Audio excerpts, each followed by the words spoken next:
Сайн байна уу? Хүүхдийн нурам судлаач Жимжаа Хайлан байна. Өнөөдөр та бүхэндээ завсрын цоорлын талаар ярьж өгье.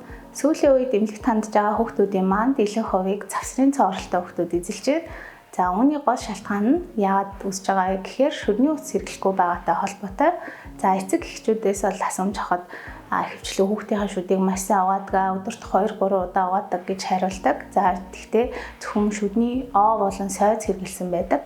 За завсрын цоорол маань яг яагаад үүсээд ийм хурдан хүндрээд за бараг сувгийн эмчилгээнд ингээд ихэнх нь ороод байгаа шалтгаан нь юу вэ гэхээр шүдний палм маань за зажлах гадаргаасаа доошогоо мэдэл хүртэл нэлээд зузаан хэмжээтэй байдаг. Тэгэхээр хэрвээ зажлах гадаргаад ямар нэг цоорол үүсэх юм бол эцэг эхчүүд өөрийн нүдээр хараад ажиглаад мэдэх боломжтой буюу хүндрээгүй байхад нэрийг эмчлүүлэх боломжтой байдаг. Харин завсрын цоорлын хувьд болохоор хоёр шүд нийлж байгаа хэсгээр палм маань маш нингэн байдаг учраас тэр завсарт үүсэж байгаа цоорол маш хурдтайгаар хүндрээд одоо сувгийн эмчилгээнд орох хэмжээнд хүртэл явдаг байх нэ.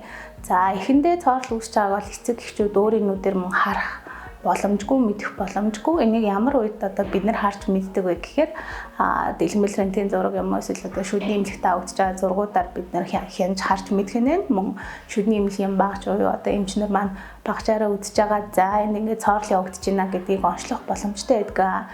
Тийм учраас та бүхнийг одоо шүднийхээ завсрын цоорлыг хүндрүүлэхгүйгээр тогтмол үзлэхдээ байнга хамрагдж байгаарай гэж уриалмаар байна. Баярлалаа. Аз жаргалтай нэмсгэлийг танд бэлгэлье.